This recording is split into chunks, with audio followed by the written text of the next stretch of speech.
गुरुर् साक्षात् परब्रह्म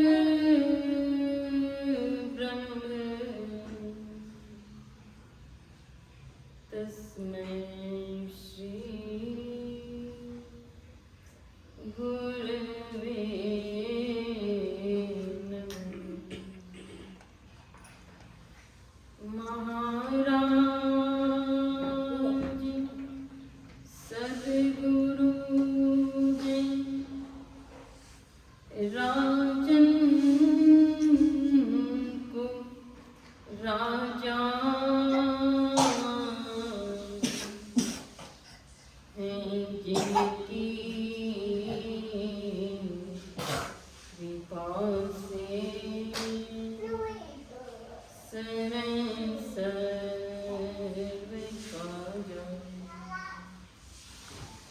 धनी में ही सोई परम गुरु नमामि नमामि नमामि नमामि नमामि। मेरा मुझ में कुछ नहीं,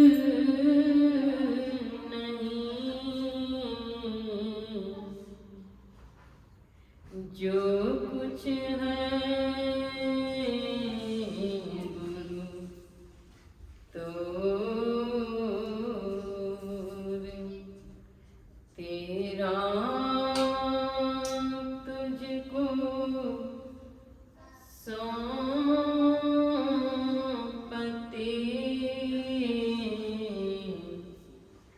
क्या लागत है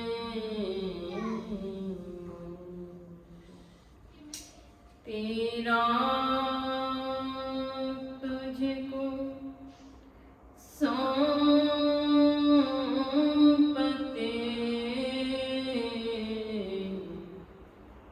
क्या लागत है। श्री सद्गुरु महाराज की जय। 20वीं शताब्दी के महान संत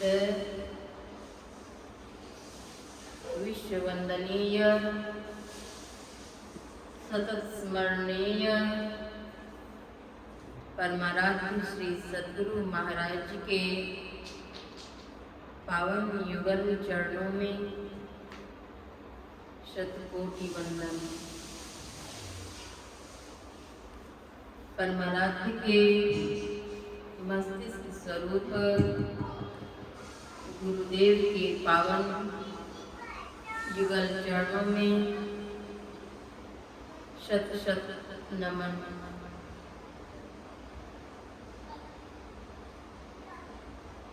संतमत सत्संग की ज्ञान सरिता में अवगाहन करने वाले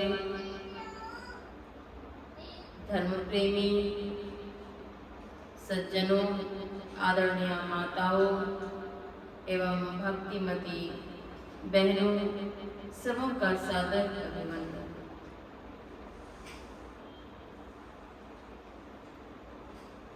अखिल विश्व में भारत महान देश है।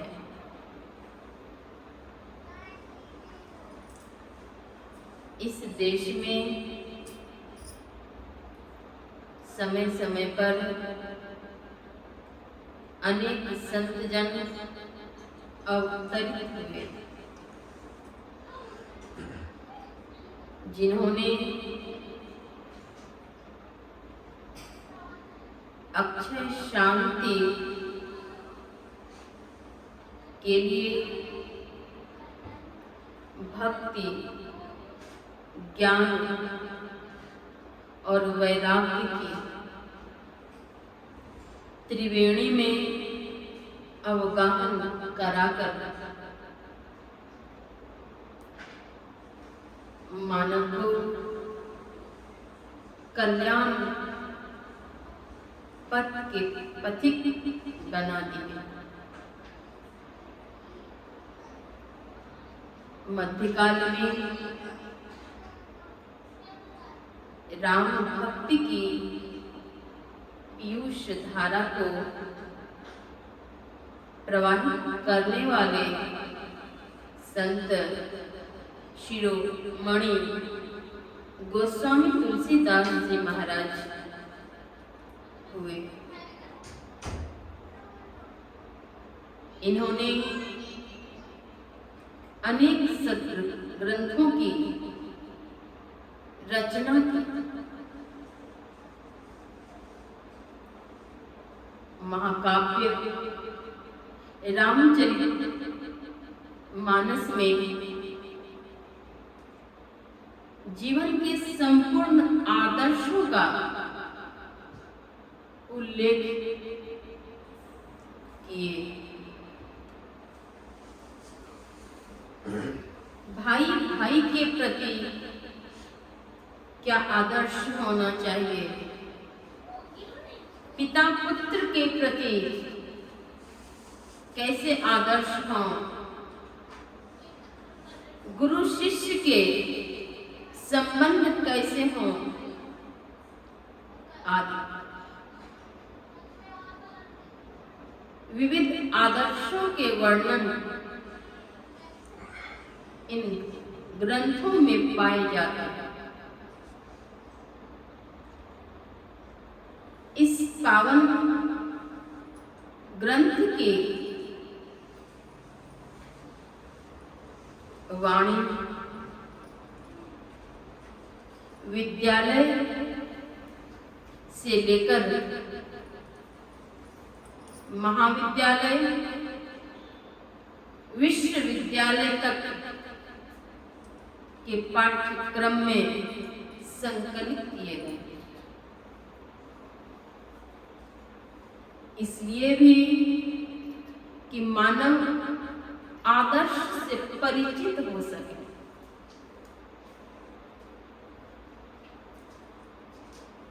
ग्रंथों की एक एक वाणी जीवन में शांति प्रदान करती है।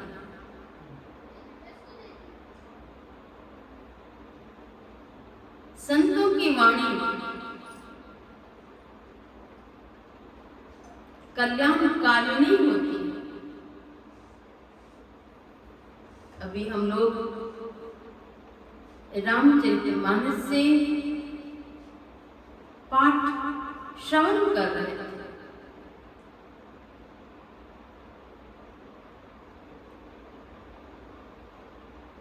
जब प्रभु श्री रामचंद्र जी महाराज कानन में पत्ते की सैया पर विद्यमान है, तभी गुण निषाद को देखकर विषाद होता है।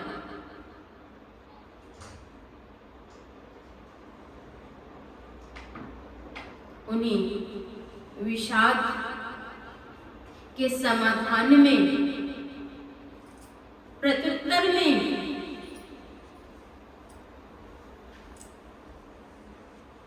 प्रभु श्री रामचंद्र जी महाराज के अनुज ज्ञान, वैराग्य और भक्ति से सनी हुई कोमल वाणी बोलते हैं।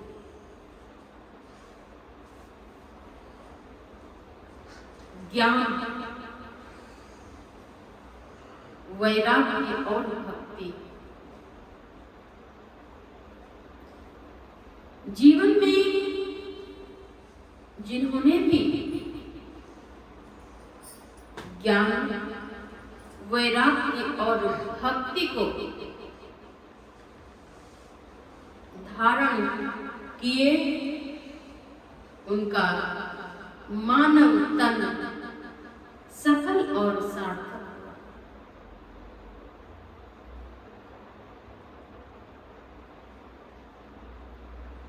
वैराग्य विषयों से उपराम होना वैराग्य है। ज्ञान, जिन्हें सज्ञान हुआ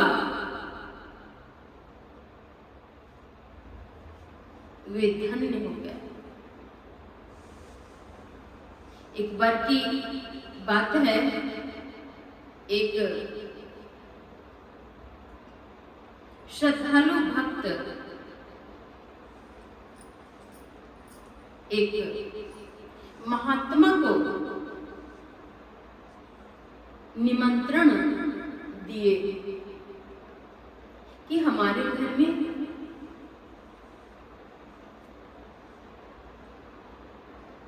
भोजन ग्रहण कर लेंगे। इसके लिए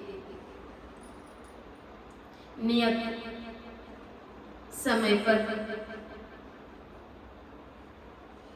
पूज्य महात्मा के आगमन होते हैं। सौश्रद्धा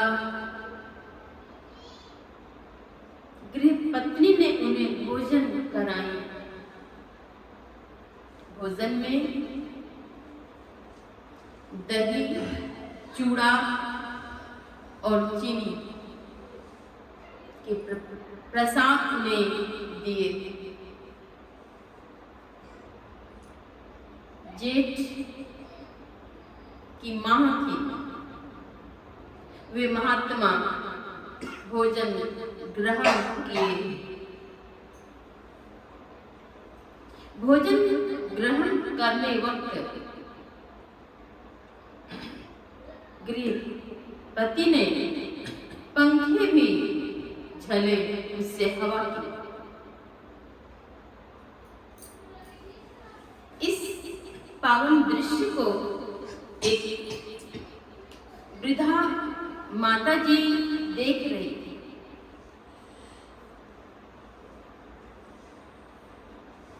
माता जी को देखकर के हुआ कि अगर हमारे यहाँ भी साधु संतों के इस प्रकार आदर होते तो बड़ा अच्छा होता। संतों का भोजन पुण्यकारी होता है।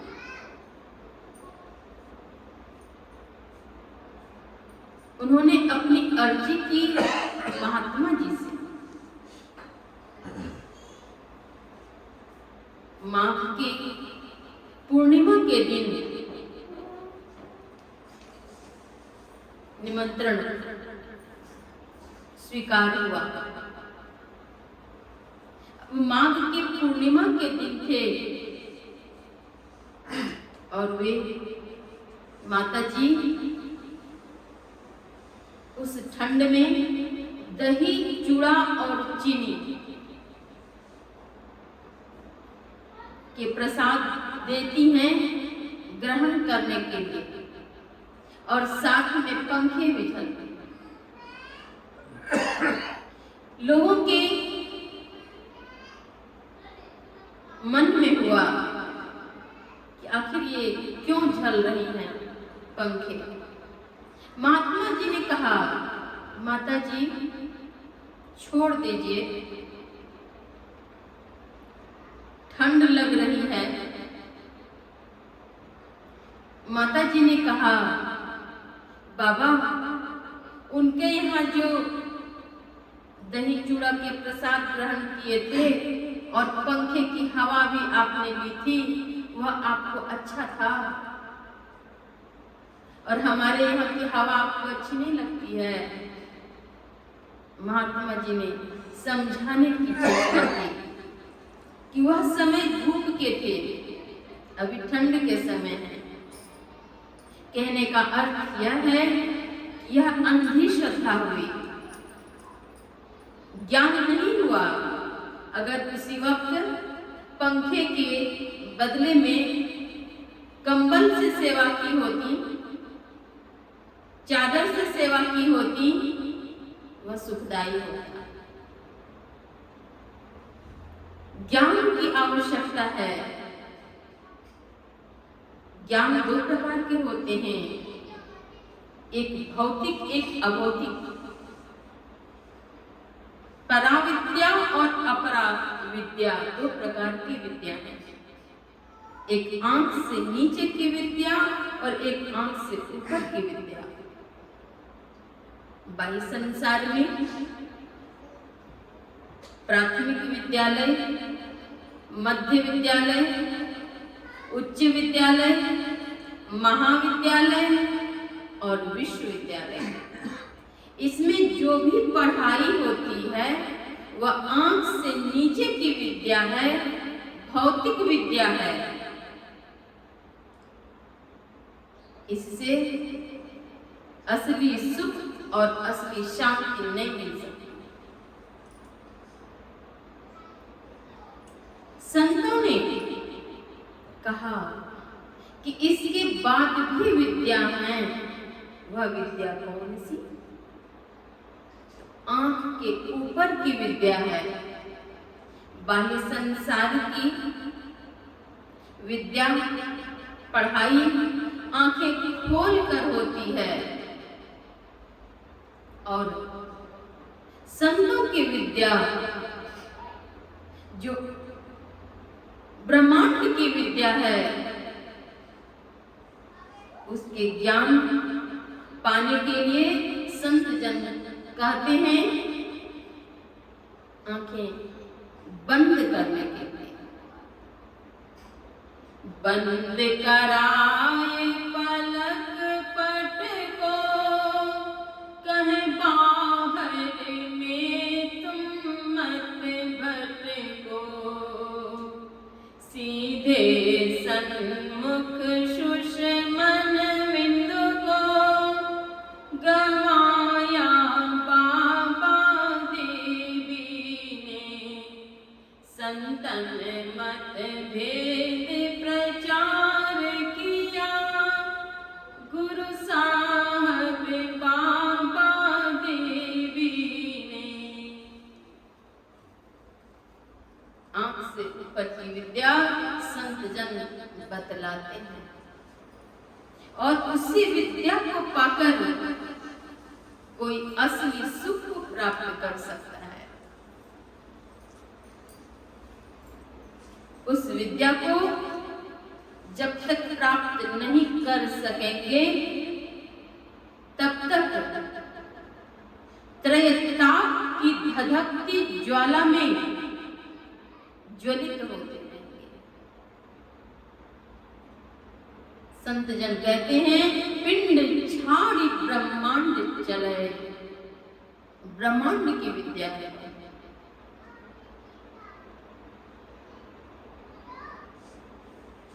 अंतराकाश में गमन करने के लिए, आंतरिक विद्या को जानने के लिए, असली शांति को पाने के लिए संत सद्गुरु का शिष्यत्व ग्रहण करना अति आवश्यक है।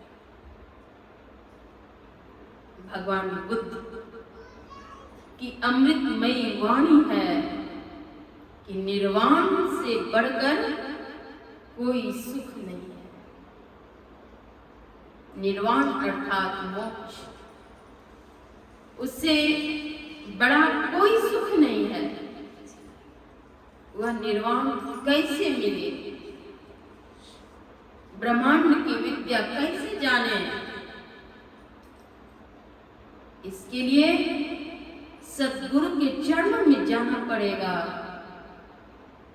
भेद यह गुप्त पाना किसी ग्रंथ से है असंभव, समझ लो किसी संत से। वह अभौतिक ज्ञान प्रदान करने वाले संत सद्गुरु ही हैं। अंदर तेरे भरा खजाना, अंदर तेरे भरा खजाना, चाबी सतगुरु पास सखी, अंदर तेरे भरा खजाना। अगर आपके लॉकर में हीरे जवाहरात, सोने चांदी, रुपये, पैसे आदि कितने भी हों, चाबी आपके पास हो, जब तक आप किसी को चाबी नहीं देंगे तब तक वे उस खजाने से कुछ निकाल नहीं सकते। उसे खोलना पड़ेगा। तो वे खजानची कौन है? तो संत सद्गुरु हैं। बिन दया संतन की में जानना इस राह को, हुआ नहीं होता नहीं वो होनहारा है। जब तक संत सद्गुरु की दया नहीं होगी नहीं जान सकते। वह आंतरिक ज्ञान प्राप्त करने के लिए अंतर साधना की आवश्यकता है। अंतर साधना को जानने के लिए सद्गुरु का शिष्यत्व आवश्यक है। वैराग्य, यह हुई ज्ञान की बात। अब वैराग्य के संबंध में जाने, विषयों से जिनका चित्त उपराम हुआ वे ही वैराग्य पथ के पथिक हो सकते हैं, सत्पथ के राही हो सकते हैं। संत कबीर साहब की वाणी है, सुखिया सब संसार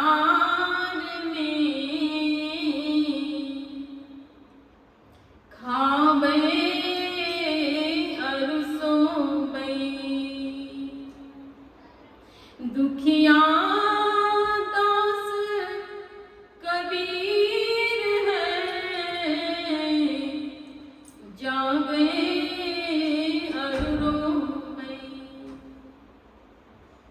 परम प्रभु परमात्मा की प्रत्यक्षीकरण करने के लिए संत कबीर साहब स्वयं को दुखिया कह रहे हैं, क्योंकि उन्हें दर्शन के अभाव में कुछ सुहाता नहीं है। घर आंगन न मोहि सुहावे, पिया बिन मोहि नहीं भावे। पिया का अर्थ परमात्मा। परमात्मा के दर्शन के बिना कुछ नहीं सुहाता, सब फीका लगता है। संसार की नश्वरता का ज्ञान हो जाना, संसार और शरीर नाशवान है, नश्वर है, विनष्ट होने वाले हैं। इसका ज्ञान हो जाए, यह शरीर इतना क्षणिक है कि पानी का सा बुलबुला, यह तन ऐसा हो, पीव मिलन को ठानिए, रहिए ना पड़ी सोए। पीव मिलन को ठानिए, रहिए ना पड़ी सोए, सोए पड़े हुए नहीं रहिए। संत जन संदेश देते हैं भक्तों को, हाड़ के ऊपर चाम, चाम के ऊपर रंग है, हाड़ के ऊपर चाम, चाम के ऊपर रंग है, अरे हारे पलटू जय है जीव अकेले को नहीं संग है। हाड़ अर्थात हड्डी, हड्डी के ऊपर चमड़े हैं और उसके ऊपर रंग है। संत पलटू साहब कहते हैं कि जय है जीव अकेले, जीव जीवात्मा अकेला जाएगा, कौन संग है, शरीर भी साथ नहीं जाएगा। तन धन परिजन मान की ममता, हंसी खोयो तनु सार। तन धन परिजन सभी मान के हैं, ममता के हैं, और इसमें फंसकर उलझकर तत्व को विसार दिए। हंसी खोयो तत्व सार, सार को विसार गए, भूल गए, और जीवन क्षण व्यतीत हो रहा है। दिन बीतत जावे आयु फुटावे, भजो भजो प्रभु नाम।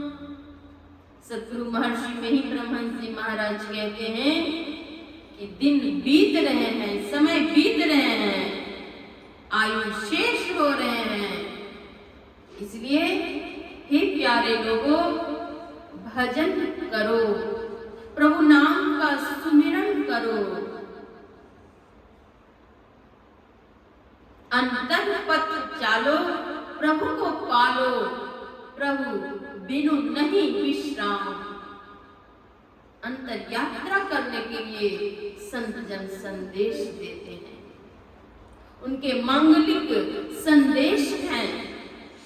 जीवन में मंगल आएंगे, खड़मंगल दूर हो जाएंगे, अशांति दूर हो जाएगी, इसके लिए अंतर साधना की आवश्यकता है। एक नवयुवक प्रतिदिन सत्संग में सम्मिलित होते थे। सत्संग से लगाव था,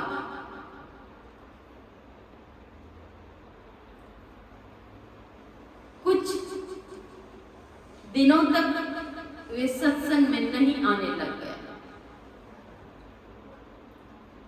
महात्मा जी ने उनके आसपास के लोगों से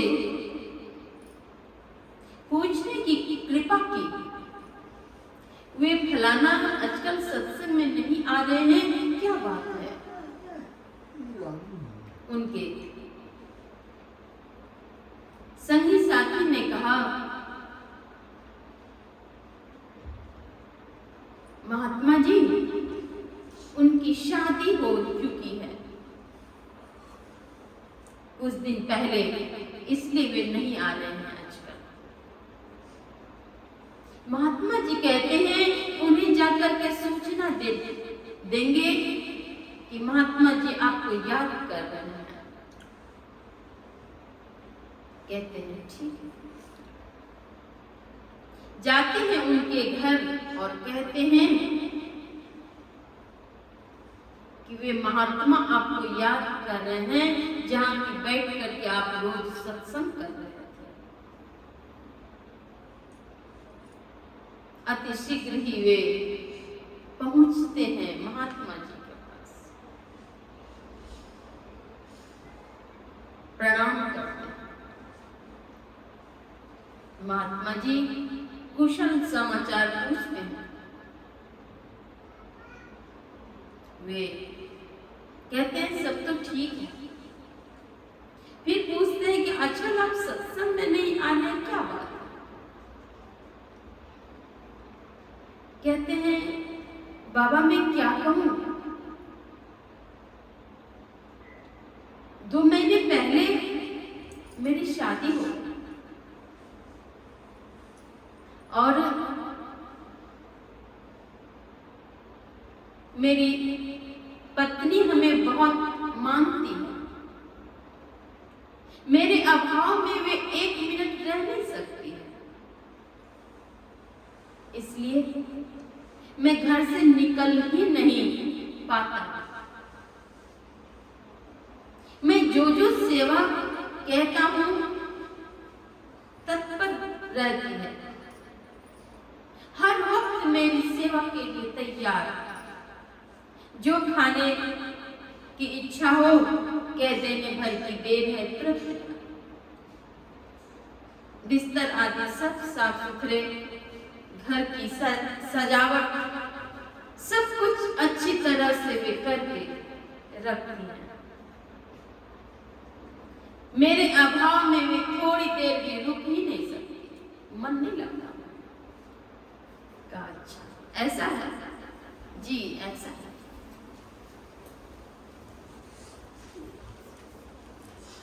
अब महात्मा जी कहते हैं अच्छा घर जाने के बाद आप एक काम करिएगा जो मैं बतला रहा हूं। कहते हैं ठीक है। एक काम क्या कि आप यहां से जाने के बाद कहेंगे मुझे अमुक अमुक व्यंजन खाने की इच्छा है। 10-20 व्यंजन के नाम आप उन्हें बतला दीजिए। कहते हैं ठीक है, तुरंत तैयार कर ही देते।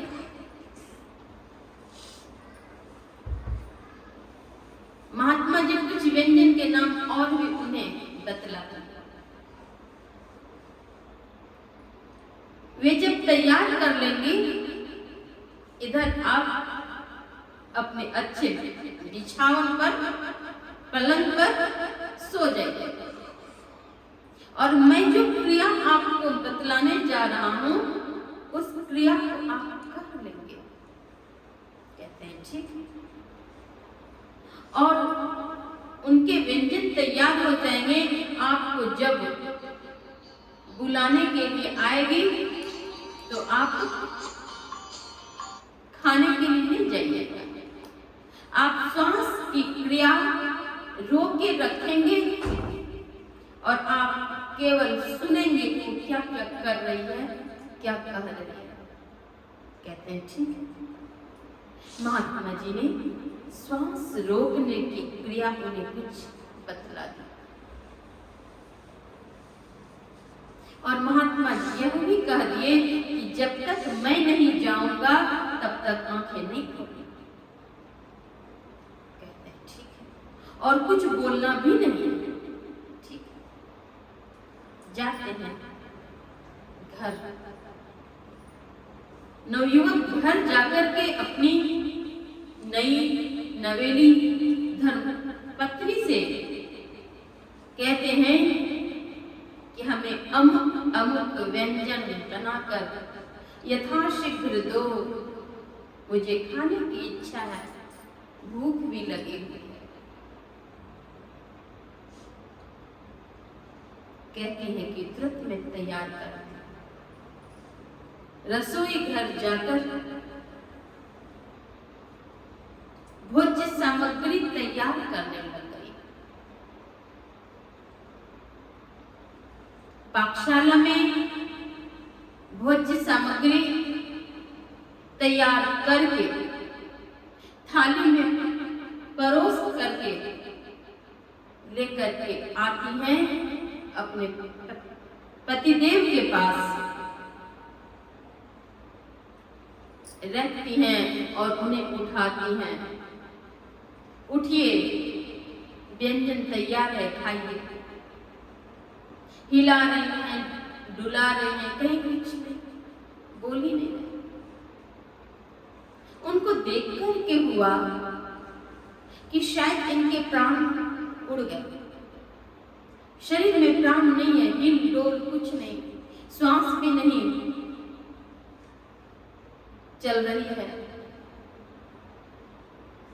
अब इस दृश्य को देख करके मन में होता है इनके प्राण तो चले गए, मर गए, लेकिन मैंने जो इतनी सारी भोज्य सामग्री तैयार की है इतनी मेहनत से, अगर मैं अभी तुरंत घर में सासू माँ से कह देती हूँ ये सारे भोजन अभी छूट जाए और मुझे भी खाने नहीं मिलेगा, रोना धोना पड़ेगा। तो वे यह बात सोचती हुई कुछ बढ़ाती भी हैं, जोर से भी बोल लेती है। थाली उठाकर जल्दी से चौके घर में चली जाती है और वहीं जल्दी वे सारी भोज्य सामग्री में जो उनके पेट में अट सकता था जल्दी वे खा लेती और खाने के पश्चात फिर से एक बार हिलाती है, कहीं देख लें, कहीं कुछ नहीं। अब रोने का नाटक करती हुई जाती हैं अपने सास के पास। सासू माँ से कहती हैं, देखिए ना माँ, इन्हें क्या हो गया है, कुछ बोलते ही नहीं हैं। सासू माँ आती हैं, हिलाती हैं, डुलाती हैं, नाम लेकर के पुकारती हैं, बेटा तो कुछ नहीं। अब रोने लग गई। होते होते आस पड़ोस के बहुत लोग आ जाते हैं, रो रहे हैं सब, पूछते हैं ये कब कहाँ गए थे, क्या खाए हैं, क्या हुआ है। उनकी पत्नी ने कहा कि मुझसे यही कह करके निकले थे कि मैं महात्मा जी के पास जा रहा हूँ मिलने के लिए, पता नहीं महात्मा जी ने क्या खिला दिया। वहां से आए, मुझे कहे खाना बनाओ, व्यंजन बनाओ। मैंने व्यंजन बना करके तैयार किया, उठा रहे हो, उठ ही नहीं रहे। लोगों ने कहा अच्छा अब इसे बंधन पर रखना ठीक नहीं है, इसे उतार करके आंगन में रख दीजिए, जाड़े के दिन में पकड़ करके आंगन में लिटा दी। रो रहे हैं सभी लोग, कहते हैं अच्छा एक बात, कोई महात्मा जी ही जब कुछ खिला दिए उनके ऊपर बुलाओ। महात्मा जी को बुलाते हैं। महात्मा जी सिर्फ पूछते हैं कि इनको क्या हुआ है, थोड़ा देखिए, आपके यहाँ से आए हैं और ये बेहोश हो गए। महात्मा जी कहते हैं कि मैं इसे ठीक कर दूंगा। सभी लोग खुश होने लगे, ठीक कर दें। तो मेरे पास एक दवाई है, वह इसे इस दवाई को एक गिलास पानी में डाल करके पीना है परिवार की कोई भी व्यक्ति पी लेंगे तो ये ठीक हो जाएगा। सबके सब खुश। एक गिलास पानी जड़ी तो महात्मा जी के पैकेट में है ही, मिला करके पी लेना है, ठीक हो जाएगा। एक गिलास पानी लेकर के आते हैं, जड़ी को उसमें मिलाते हैं, कहते हैं इस जड़ी मिश्रित जल को जो कोई पिएगा मर जाएगा और ये जीवित हो जाएगा। कौन पी सकता है? तो पहले तो सब पीने के लिए तैयार थे, अब कहते हैं अब कोई नहीं पिएंगे। लड़के के भाई से पूछते हैं, भाई ने कहा नहीं नहीं, अभी तो हमें कितने वसंत देखने हैं, नहीं पी सकता। उनके पिताजी से पूछते हैं, कहते हैं नहीं, मैं भी नहीं पी सकता। माता जी से, पत्नी से, आसपास के लोगों से, सभी से पूछते हैं, कोई पीने को तैयार नहीं, क्योंकि फिर तो हम तो मर जाएंगे।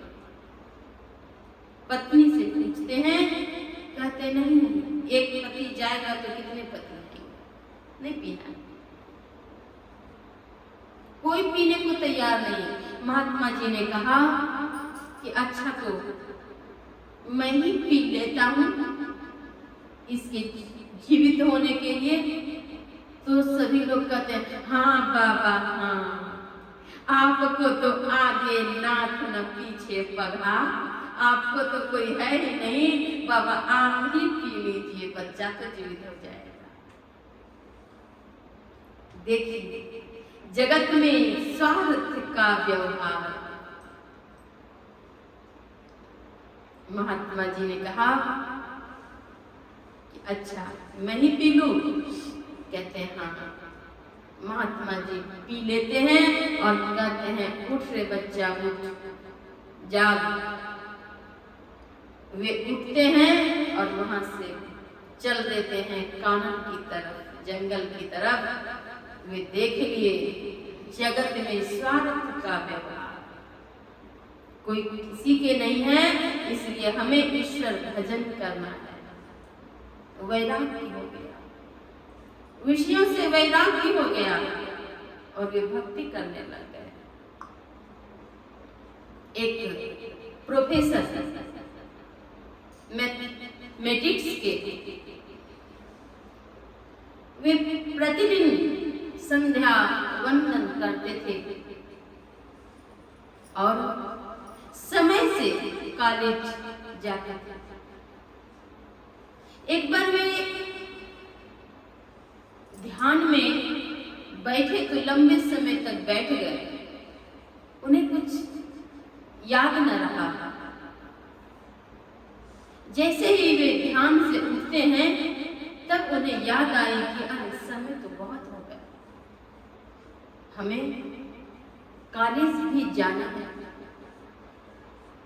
जल्दी से वे वहां से चलते हैं, कॉलेज आते हैं तो 1 घंटी बीत चुकी थी। अब वे जाते हैं कार्यालय, मांगते हैं रजिस्टर, सिग्नेचर करने के लिए। वहां पर कार्यालय के लोगों ने कहा, क्या सर आज बार बार आप साइन करेंगे क्या, दोबारा साइन करेंगे? उन्होंने कहा रजिस्टर तो दीजिए एक बार। रजिस्टर लेते हैं हाथ में, देखते हैं इसमें तो सिग्नेचर किया हुआ है। रजिस्टर वहीं रख दिए, जाते हैं क्लासरूम। 1 घंटी तो बीत चुकी थी। क्लासरूम जाते हैं, वहां देखते हैं कि बोर्ड में लिखा हुआ मेरे सिग्नेचर का। विद्यार्थी ने जैसे ही देखा विद्यार्थी ने कहा कि सर आज अरेंजमेंट है क्या आपका? सेकेंड पीरियड भी आप ही का है क्या? अचंभित है।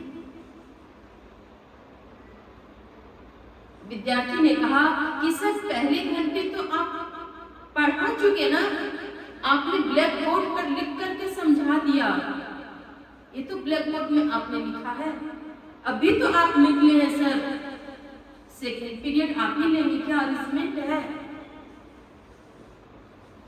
भावुक हो गया। निकले वहां से विद्यार्थी को यह कहते हुए कि नहीं नहीं सेकेंड पीरियड में नहीं लूंगा, निकलते हुए कहते हुए निकलते हैं, जाते हैं फिर से कार्यालय, कहते हैं हमें रजिस्टर दीजिए।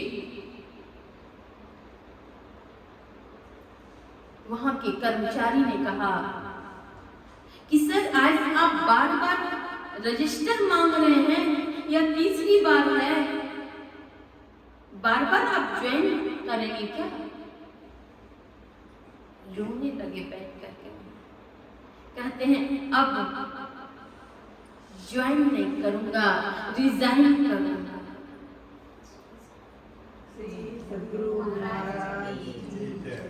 आज अब मैं रिजाइन करूंगा सर, ज्वाइन नहीं करूंगा। वहीं भाव विभोर होकर रोने लगे कि धन्य है गुरुदेव आप, प्रभु आपकी कृपा कितनी है, मैं तो आंख बंद करके आपकी याद में बेसुध था, और आप यहाँ कॉलेज में मेरे रूप में आकर के आपने विद्यार्थी को मैथमेटिक्स पढ़ा दी। हे मालिक प्रभु, अब मैं आजीवन आपकी सेवा में ही रहूंगा। इस भौतिक संसार में समय नष्ट अब न करूंगा प्रभु, मुझे तो तेरा दीदार चाहिए, वो सुख चाहिए, असली सुख चाहिए, जिस सुख को पा लेने के बाद फिर दुख नहीं होता। वे रजिस्टर लेकर वहीं रिजाइन कर लिए, और वही उनके कॉलेज के अंतिम दिन थे। बहुत बड़े वे भक्त हो गए। ज्ञान विराग दया उर राखो, यही बात असल की, जगत में खबर नहीं पलती। परम भक्तिन मीराबाई को जब वैराग्य हुआ तब उन्होंने कहा, महल की राणा मोही न चाहिए, साड़ी रेशम पट की, महल की राणा मोही न चाहिए, साड़ी रेशम पट की। उन्हें जब वैराग्य हुआ तो उन्हें कुछ नहीं सुहाया। वे अपने प्रीतम मुरलीधर श्री कृष्ण के पावन दर्शन के लिए आतुर थे। हे प्रभु, मुरलीधर श्री कृष्ण कब हमें दर्शन देंगे आप? मुझे कुछ नहीं सुहाता। दर्शन के अभाव में उन्हें सब कुछ फीका फीका लगता है। साध संग मोहे प्यारा लागे, लाज गए घूंघट की। उन्हें मनाही थी, होती थी, रुकावट होती थी कि साधु की संगति में नहीं जाओ, लेकिन उन्हें वही अच्छा लगता था, आनंद आता था। बारंबार मनाही करने के बाद मानती नहीं थी। एक बार की बात है कि उन्होंने एक पत्र लिखा गोस्वामी तुलसीदास जी महाराज को कि प्रभु भक्ति में हमें परिवार वाले कष्ट देते हैं, क्या करूं मैं।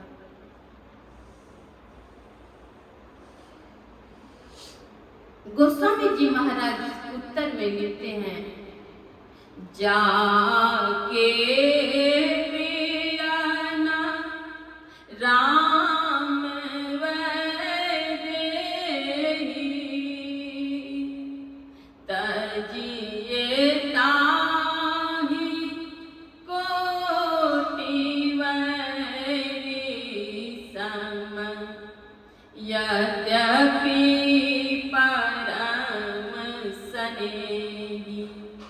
जिसके प्रिय भगवान श्री रामचंद्र जी महाराज और भगवती माता सीता नहीं है, उन्हें एक दो नहीं करोड़ों दुश्मन के समान समझ करके परित्याग कर देना चाहिए। तब उन्होंने क्या किया, तुलसी की माला गले में लेकर मीरा ने घर को छोड़ दिया। तुलसी की माला को गले में धारण करके उन्होंने छोड़ दिया, परित्याग कर दिया और आजीवन में भक्ति करती रही। आज उनके नाम सभी कोई बड़े प्रेम से लेते हैं, लेकिन दुख देने वाले, जहर का प्याला पिलाने वाले, सांप का पिटारा भेजने वाले कहाँ गए, उनके कोई नाम आज इतिहास में नहीं है। वे पूज्य नहीं हैं, प्रणव में नहीं हैं। जिन्होंने भक्ति की वे ही अजर अमर हुए। काहुन को सुख दुख कर दाता, निज कृत कर्म भोग सुनु भ्राता। ज्ञान वैराग्य और भक्ति रस से सनी हुई कोमल वाणी। लक्ष्मण जी कहते हैं कि किसी को कोई सुख दुख देने वाला नहीं है, अपने ही कर्मों के फल व्यक्ति पाते हैं। इसीलिए शुभस्य शीघ्रम, शुभ कर्म को करना चाहिए। संत मत सत्संग में 5 पंच विधि और पंच निषेध कर्म हैं। निषेध कर्म है झूठ, चोरी, नशा, हिंसा और व्यभिचार। जो निज घट रस चाहो तो अपने को, 5 पाप से हरदम खूब बचाओ। है झूठ नशा है दूसर, तीसर नारी पर के हो। चौथी चोरी, पंचम हिंसा, दिल से ने अलगाओ। जो निज घट रस चाहो। तो इन पंच महापापों की मनाही है, निषेध कर्म है और पंच विधि कर्म है। एक सर्वेश्वर पर अचल विश्वास, पूर्ण भरोसा, उनकी प्राप्ति अपने अंदर में होगी, इसका दृढ़ निश्चय। सद्गुरु की निष्कपट सेवा, सत्संग और दृढ़ ध्यानाभ्यास, ये पंच विधि कर्म है। जो त्याज्य कर्म है उसे त्यागना चाहिए, जो ग्राह्य कर्म है उसे अपनाना चाहिए और अपने मानव जीवन को सफल और सार्थक बनाना चाहिए। यही आप लोगों की सेवा में श्री सद्गुरु महाराज